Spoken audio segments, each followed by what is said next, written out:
Colors caught my eye and you're my favorite sight to see. It's from the way that you move and everything that you do. And after that it's when I realize that I love you. Belajar pembelajaran. Pembahasan kali ini adalah interaksi sosial dan motivasi belajar. Interaksi sosial. Pengertian interaksi. Interaksi merupakan aktivitas ke arah perubahan tingkah laku melalui interaksi aktif individu terhadap lingkungan. Menurut Santoso, merumuskan bahwa interaksi sosial adalah suatu hubungan antara individu atau lebih, di mana kelakuan individu yang satu mempengaruhi, mengubah atau memperbaiki kelakuan individu lainnya. Jenis-jenis interaksi sosial. Jenis-jenis interaksi sosial terbagi menjadi 3 bagian, yaitu yang pertama, interaksi verbal. Apa sih yang dimaksud dengan interaksi verbal? Interaksi verbal adalah dapat diartikan sebagai proses komunikasi secara timbal balik yang terjadi antara 2 orang atau lebih yang saling mempengaruhi, yang dilakukan secara lisan dengan tujuan tertentu. Yang kedua, interaksi fisik, dan yang ketiga, interaksi emosional. Ciri-ciri interaksi sosial. Adapun proses interaksi sosial dalam masyarakat memiliki ciri-ciri sebagai berikut, yaitu adanya 2 orang atau lebih, adanya hubungan timbal balik antar pelaku, diawali dengan adanya kontak sosial baik secara langsung dan mempunyai maksud dan tujuan yang jelas. Interaksi pengajar dan peserta didik. Pengertian interaksi pengajar dan peserta didik. Interaksi dalam proses pembelajaran merupakan suatu aksi yang dilakukan oleh seorang guru dalam menyampaikan pembelajaran hingga terjadinya hubungan yang harmonis atau timbal balik antara guru dengan siswa dan siswa antar siswa. Jenis pola interaksi dalam pembelajaran. Menurut Sanjaya, dalam pembelajaran, interaksi antar guru dengan siswa terdapat model atau pola interaksi, di mana model dan pola interaksi terdiri dari 3 asas, yaitu yang pertama, pola interaksi satu arah. Pola interaksi satu arah merupakan tipe interaksi di mana guru aktif menyampaikan materi yang harus dikuasai oleh peserta didik, sedangkan peserta didik hanya mendengarkan sehingga materi sulit dipahami. Yang kedua, pola interaksi 2 arah. Pola yang menempatkan guru sebagai pemberi aksi atau menerima aksi. Demikian juga siswa bisa sebagai penerima aksi, bisa pula sebagai pemberi aksi. Antara guru dengan siswa akan terjadi dialog, tidak ada interaksi antar siswa. Dan yang ketiga, pola interaksi multi arah. Interaksi multi arah disebut juga dengan istilah komunikasi sebagai transaksi, yakni komunikasi yang tidak hanya melibatkan interaksi dinamis antara guru dengan siswa, tetapi melibatkan interaksi dinamis antara siswa satu dengan yang lainnya. Motivasi. Pengertian motivasi. Secara etimologi, kata motivasi berasal dari bahasa Inggris, yaitu motivation, yang artinya daya batin atau dorongan. Motivasi bisa datang dari dalam diri sendiri ataupun dari orang lain. Dengan adanya motivasi, maka seseorang dapat mengerjakan sesuatu dengan antusias. Adapun pengertian motivasi menurut para ahli. Yang pertama, Weiner. Menurut Weiner, motivasi adalah keadaan internal yang mendorong seseorang untuk bertindak, memotivasi seseorang untuk mencapai tujuan tertentu, dan membuat individu tetap tertarik pada aktivitas tertentu. Yang kedua, Uno menyatakan bahwa motivasi belajar adalah dorongan internal dan eksternal dalam diri siswa yang sedang belajar untuk mengadakan perubahan tingkah laku. Yang ketiga, Henry Shimamura.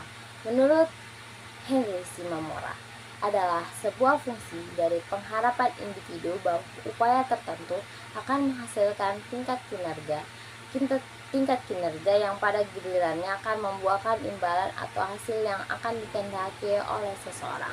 Yang keempat, menurut Anwar Prabu Mangkunegara, motivasi merupakan kondisi atau energi yang menggerakkan diri karyawan yang terarah atau dituju untuk mencapai tujuan organisasi perusahaan.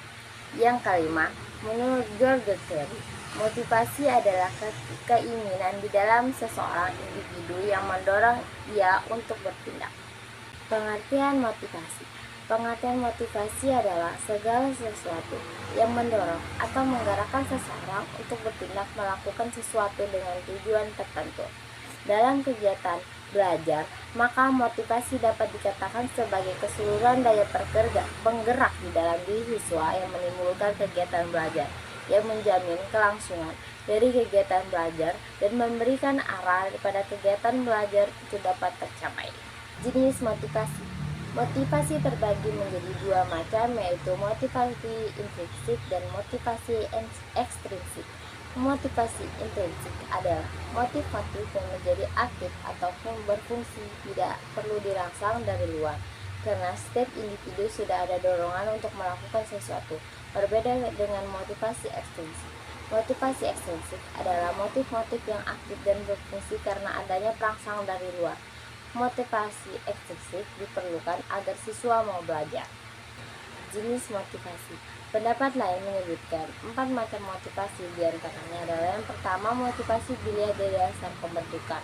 Yang kedua, macam motivasi menurut pembagian Wordsworth dan Morris.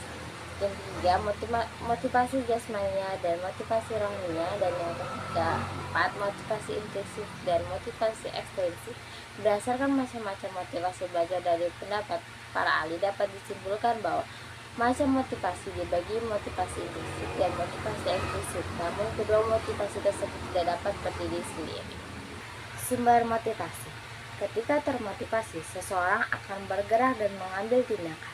Menurut psikologi, motivasi dipengaruhi oleh kepuasan, kebutuhan yang diperlukan untuk mempertahankan hidup, atau penting untuk kesejahteraan dan pertumbuhan. Melansir Perelman, motivasi tidak hanya mengacu pada faktor-faktor yang mengaktifkan perilaku, ia juga melibatkan faktor-faktor yang mengarahkan dan mempertahankan tindakan yang diarahkan. Ada 3 unsur utama motivasi. Yang pertama, aktivasi, yang kedua, ketekunian, dan yang ketiga, intensitas. Sumber motivasi. Adapun beberapa langkah yang dapat diambil untuk menumbuhkan motivasi. Berikut cara mendapatkan motivasi. Yang pertama, sesuaikan tujuan untuk fokus pada hal-hal yang penting. Yang kedua, jika menangani sesuatu yang terlalu besar atau terlalu berlebihan, bagilah menjadi langkah-langkah yang lebih kecil dan cobalah mengarahkan pada untuk mencapai langkah yang pertama menuju kemajuan. Yang ketiga, tingkatkan kepercayaan diri. Yang keempat, ingatkan diri tentang apa yang dicapai di masa lalu dan di mana letak kekuatan Anda. Yang kelima, jika ada hal-hal yang membuat Anda merasa tidak percaya diri, cobalah untuk melakukan perbaikan di area tersebut sehingga Anda merasa lebih terampil dan mampu. Peran motivasi. Dalam kegiatan belajar, peran motivasi sangat diperlukan.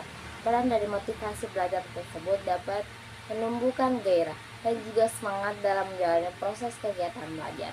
Dengan motivasi ini, peserta didik dapat mengembangkan aktivitas dan inisiatifnya, dan juga dapat mengarahkan serta memelihara ketekunan dalam melakukan kegiatan belajar. Unsur-unsur yang mempengaruhi motivasi belajar adalah: yang pertama, cita-cita atau aspirasi siswa. Yang kedua, kemampuan siswa. Yang ketiga, kondisi siswa. Yang keempat, kondisi lingkungan siswa. Lingkungan siswa berupa keadaan alam, lingkungan tempat tinggal, pergaulan sebaya, kehidupan kemasyarakatan. Dan yang kelima, unsur-unsur dinamis dalam belajar dan pembelajaran. Upaya guru dalam mempelajarkan siswa. Guru adalah seorang pendidik profesional. Adapun yang harus diperhatikan sebagai seorang guru adalah sebagai berikut. Yang pertama, kedisiplinan guru, dan kedua, kepribadian guru. Upaya motivasi dalam belajar. Yang berikut ini dikemukakan beberapa petunjuk untuk meningkatkan motivasi belajar. Yang pertama, memperjelas tujuan yang ingin dicapai. Yang kedua, membangkitkan minat siswa. Yang ketiga, pujian. Yang keempat, ciptakan suasana yang menyenangkan dalam belajar. Yang kelima, menggunakan variasi metode penyajian yang menarik. Yang keenam, mengetahui hasil belajar. Dan yang ketujuh, hukuman.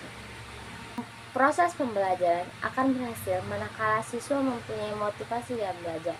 Oleh karena itu, guru perlu menumbuhkan motivasi belajar siswa. Untuk memperoleh hasil belajar yang optimal, guru dituntut kreatif membangkitkan motivasi belajar siswa. Karena dengan guru kreatif menjadikan siswa tergugah dalam pembelajaran yang akan dialami siswa atau siswa yang sedang mengikuti proses pembelajaran.